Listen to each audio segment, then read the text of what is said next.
Hello everyone, my name is Ona de Gibert and today I'll be presenting to you our contribution to LREC-COLING 2024, a new massive multilingual dataset for high-performance language technologies. First of all, I would like to highlight that this is the result of an extensive collaboration within the HPLT project, which brings together people from different institutions and academia. This is the overview that I will follow during this talk. Let's get started.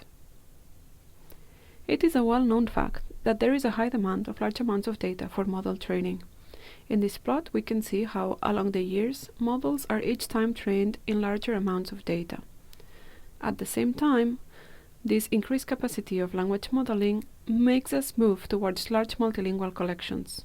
Here we have plotted some common multilingual collections.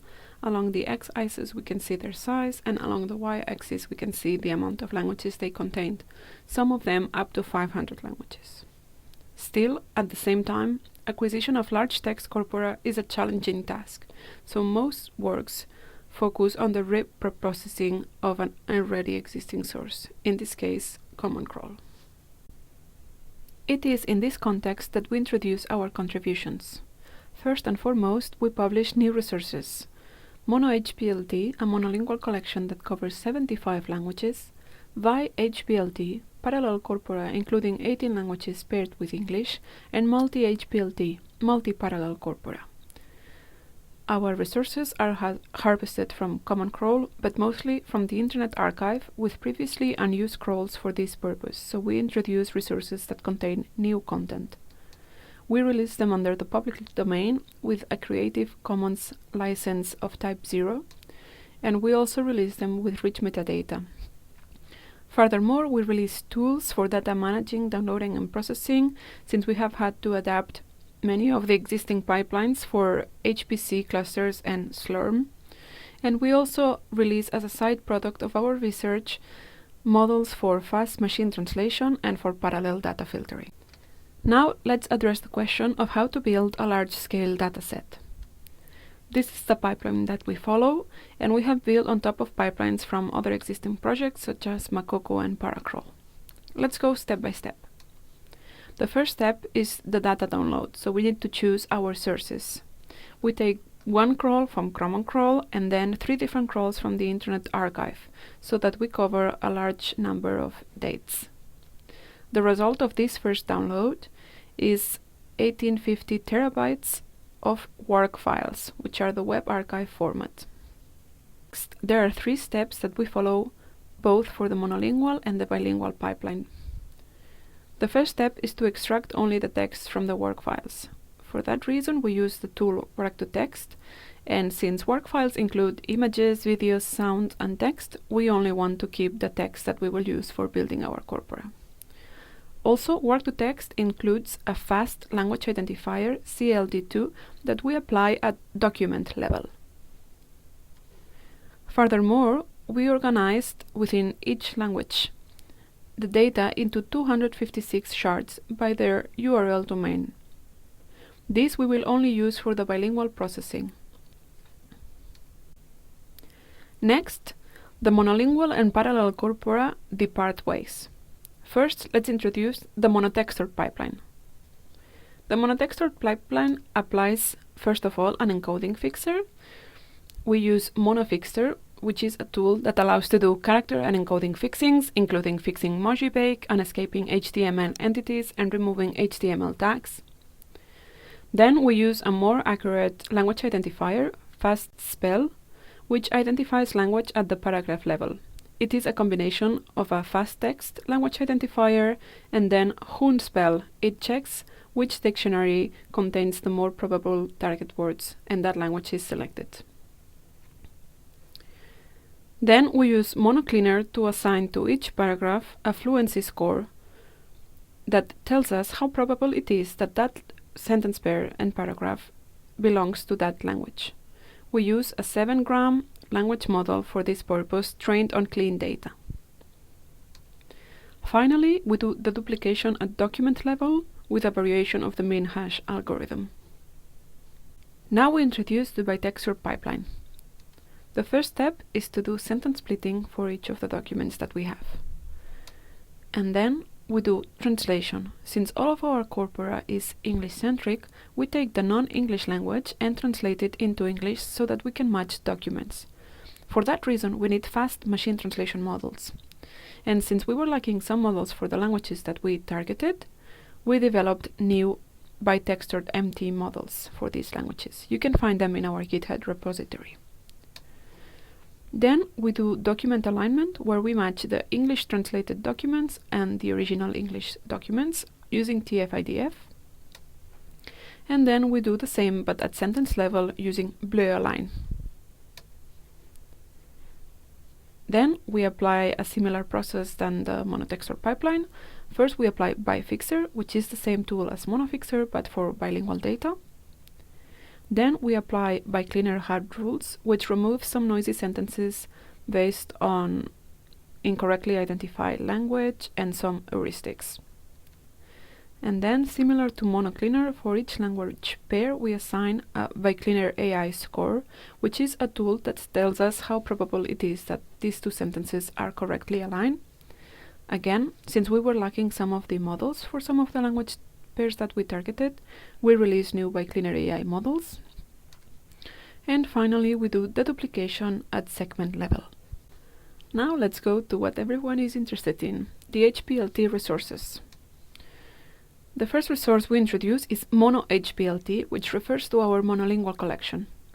It comprises 75 languages, 5.25 billion documents, 50 terabytes of data, and 5.6 trillion tokens. Here we can see a first distribution of our languages, and we can see how we have a lot of English, Russian, Chinese, and so on, but we also include other languages and language families.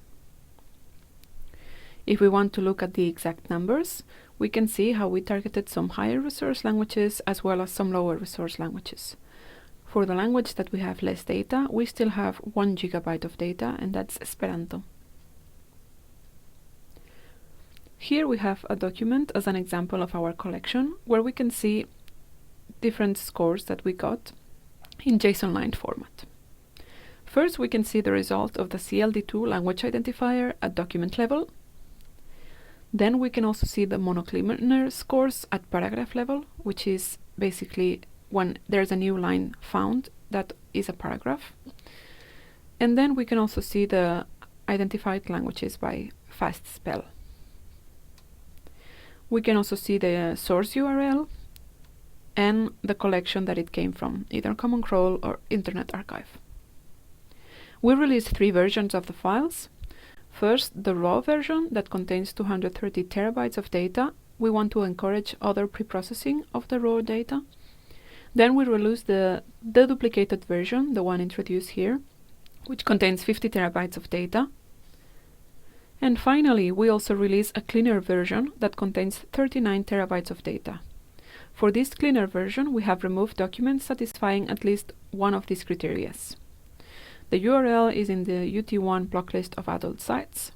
The document contains less than 5 words per segment, less than 200 characters, less than 5 segments, and less than 20% of the segments in the document share the language identified at document level. We believe that even though this is a smaller data, it is much more suitable for language modeling. So if we go back to the graph that we had at the beginning, our MonoHPLT dedup collection can be placed here, and it is one of the biggest multilingual collection containing a lot of gigabytes per language. Now let's move to VI-HPLT.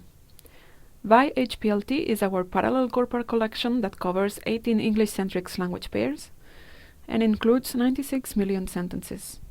Here we can see the languages that we include in this collection, and we can see how we have a lot of data for Finnish, Arabic and Hindi, while for Norwegian, Bosnian and Basque we have much less.